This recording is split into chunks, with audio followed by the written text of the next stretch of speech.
Some people's eating histories may look like mine, with challenges accepted and two-story helpings demolished. Others may have different food moments that stand out.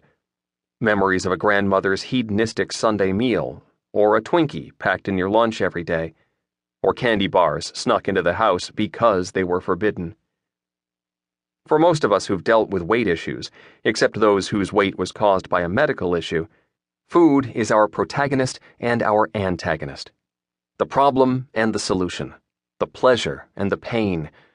We want the chocolate. We eat the chocolate. We love the chocolate. We savor the chocolate.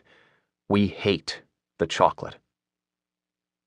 Considering all the world's books, articles, studies, viewpoints, products, and programs, it's easy to say that lots of people have possible solutions to the obesity problem. But if we had to sum up the root causes of obesity, it would come down to this. Our ancestors didn't have queso dip. We know the traditional tale of obesity. In primitive times, mankind had to hunt for food. So we chased, killed, and feasted on animals and collected berries and whatever else from the earth didn't make us vomit. We also had to spend days covering lots of ground to hunt for dinner and feed our families, so we were constantly in motion, burning calories in a time when nobody knew or cared what a calorie was or how it worked. Mountains were stair climbers, rocks were dumbbells. Drumming and dancing around the campfire was Zumba. Getting chased by a bloody-mouthed lion was level 12.0 on the treadmill. This all changed when we could manufacture food, when we took desk jobs, when some scientists and marketers thought if you combined words that sounded perfectly natural, fruity and pebbles, you could make a whole lot of money with a whole lot of sugar and its counterparts. As our activity levels dropped, our food choices soared. Of course, the way we gain and lose weight in terms of calories and nutrition isn't as simple as that. More on that soon. The great psychological force put in play for those of us who've had eating and weight problems, temptation, is one that our ancestors didn't have to deal with because there were few choices of food and no nutrient-stripping processing. They ate to survive. We eat because, well, jelly donuts. Or whatever it is that tempts you.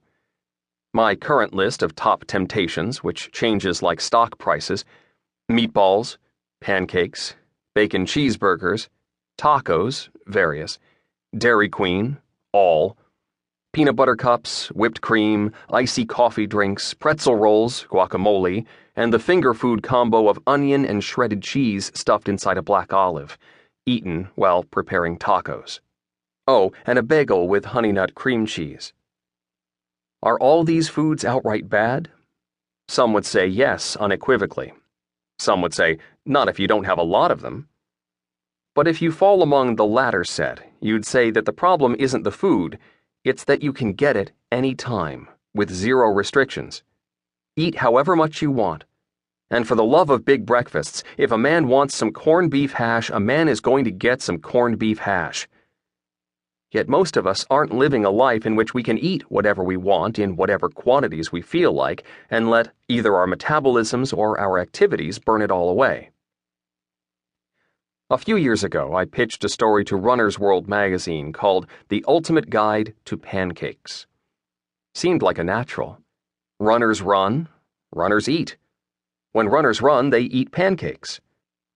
The editors agreed, and I spent a few months in the syrup-drenched world of pancake making, pancake creating, and pancake pounding.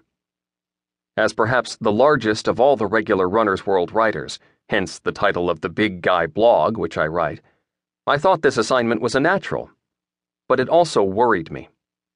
At the time, I had been trying to cut down on some carbs.